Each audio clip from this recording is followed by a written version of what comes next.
Greetings. Cheveruse is a pretty good support, and we know that beside that, she can be a nice burst DPS if you build her for it. So, today, we're going to highlight three main factors that we're going to discuss: gameplay, rotation, then her key building factors so that you can take into those considerations for future build. So, starting with gameplay mechanics, needless to say, her first passive does involve a dual element constraint, and that itself is self-explanatory, but the second part is where things get a little bit interesting. You will be able to grant the whole team at up to 40% attack buff, and this is pretty huge as attack buff don't usually last that long. Since this attribute is only tied to overloaded reactions, this means that you can actually build her in any team composition as much as possible if you are willing to ignore her first passive just for some team building variety. And I know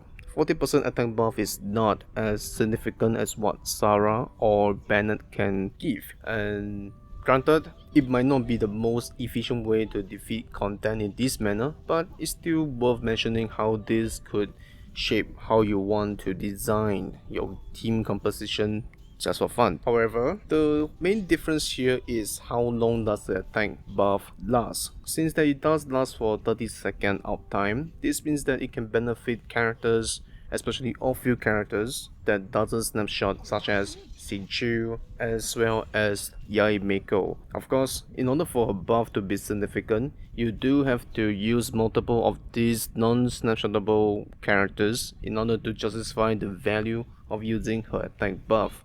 Since her second passive does require you to use a whole skill version, it's worth mentioning some unique aspect about her skill. The skill does grant her an increased interruption resistance, but against target with heavy hitting hits, you do have to beware of that kind of situation, and that's pretty much all about her skill and her support ability. The last thing to touch is her burst. The second explosion draws in target towards the center of the explosion, so in a sense, you can use her burst as a grouping mechanics. However, you can see that her burst range is not that insane. Also, using burst tends to focus on the nearest target, which is silly. If there is a lock-on feature, this will be more useful for her to target whoever you want, but this still doesn't exist. So, to make up for that, you do want to take note of targets that is at the center of the group so that you can go close to them and use your burst. So that's just one way to get around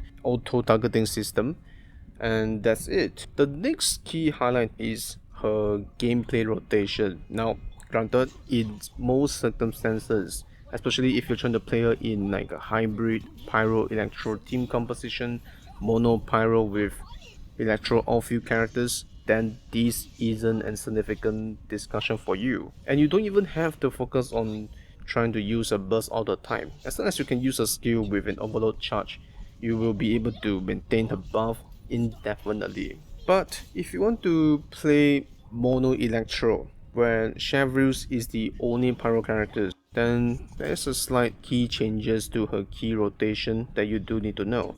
We know that to maintain her first passive, we do have to apply overloaded reaction onto the target that we want. And to do that with only Cheveruse, that means that this is ideal only for a team that is trying to fight against a single target. Plus, in order to maintain her first passive debuff, you do have to rotate between her skill and burst every 6 seconds.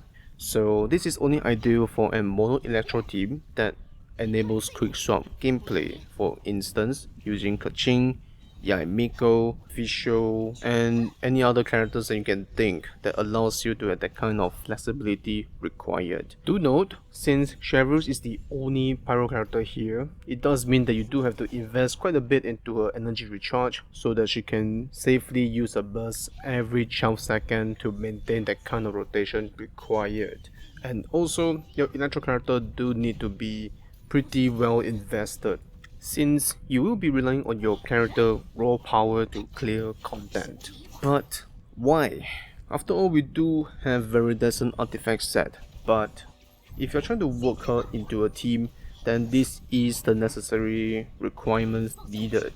And that's all the consideration you need to consider for team rotation. And lastly, we know that she can be built as two different main roles. as a support or as a sub DPS. For support role, there is some things that you need to look out for artifacts, bonus. For instance, you may want to find more HP to maximize her second passive, but you can also look out for artifacts that have a unique activation requirements to give more buff to your allies, such as using skill or burst every 12 seconds. That will be ideal for what Cheveruse is capable of. And you can also look out for support artifact that requires healing to activate, such as the recent artifact domain. But these types of artifact that require strong healing output isn't exactly Cheveruse's strong suit. So instead, in the event in the future they do release an artifact that requires interval healing to activate, then look out for its requirements to be around 2 seconds or more, because that's exactly how frequent Cheveruse is able to heal your team. You can think of it working somewhat alike to the tenacity set, where you are hitting your opponent with your elemental skill within a certain timing, but instead it's healing within a certain time limit. And that's just speculation, so do look out for it in the event it does get released. And with that, that will be it for support. But do note, even though the 40,000 HP cap is very attractive to reach if you want to get the maximum buff possible, but you don't have to be so hard on trying to get that value, as being a few percent off the full attack buff isn't too detrimental to your team output. Instead, you can use those leeway to build her with healing bonus to improve the survivability of your on-field ally. As for her role as a damage dealer, we know that her main source of damage comes from her skill and burst. But with more constellations such as C2 onwards, her skill damage just becomes more and more significant as compared to the others.